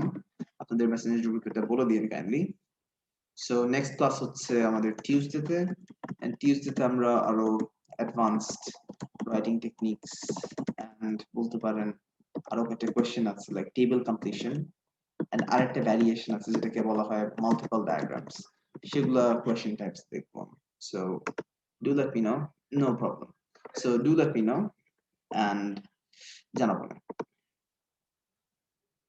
alright তাহলে কারো কোনো কোশ্চেন হ্যালো ইয়েস বলেন ভাইয়া আপনি যেটা বলেছিলেন যে প্রতিটা মডিউল 10টা করে প্র্যাকটিস করতে হবে আর কি যেমন বার চার্ট 10টা পাই চার্ট 10টা এরকম আর কি প্র্যাকটিস করতে করা হবে উচিত তো ইয়েস ওই কোশ্চেনটা আমি করছিলাম যে আসলে এটাই 10টা কেমনে বা কিভাবে হ্যাঁ কেমব্রিজ বই থেকে তো পাবেন আপনি এটা কেমব্রিজের বই আছে তারপর আপনাদের মেন্টরস এর বই আছে এই মেন্টরস এর বই ছাড়া আপনার আইএলটিএস মেন্টর ওয়েবসাইট আছে এখানে তো দুনিয়ার কোশ্চেন পাচ্ছেন so far দেখা যাচ্ছে যে if you go to these sites ধরেন কেমব্রিজ বুক যদি আপনি 1 থেকে 15 দেখেন প্রত্যেকটা বইতে তো 4টা করে question so that's 4 multiplied by 15 that's like 60 questions already হয়ে যাচ্ছে কেমব্রিজ বুক থেকে আমাদের মেন্টরস এর বই যদি ব্রাউজ করেন ভালো করে ওখান থেকে প্রায় আরো 30-40টা কোশ্চেন্স পাবেন আমি through out the course at least writing এর 20টার মতো স্যাম্পল দেখাই দিচ্ছি so that's a lot more questions এটা ছাড়া আইএলটিএস মেন্টরে আরো ভর্তি কোশ্চেন্স পাবেন তো কোশ্চেনের কিন্তু লাইক অভাব নাই so you can just use any source you want কোনো সমস্যা নেই ভাইয়া আমাদের এই কোর্সটা কি এই মাসে শেষ হচ্ছে আজকে কত নম্বর ক্লাস 14 নম্বর class right so 15 16 17 19 20 21 23 February 1st বা সেকেন্ড উইকের মধ্যে শেষ হবে হয়তো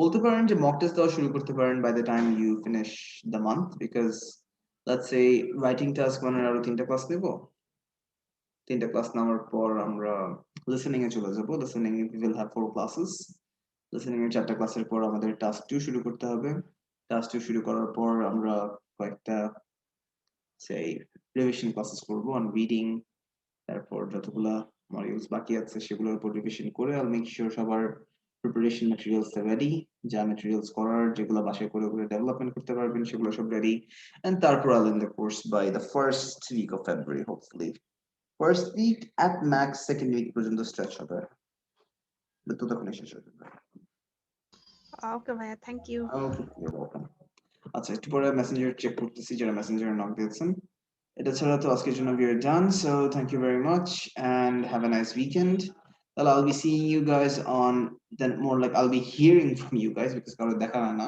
কারোর সাথে দেখা হয় না, so I'll be hearing from you guys on Tuesday. তাহলে ঠিক আছে, তাহলে thank you very much and take care.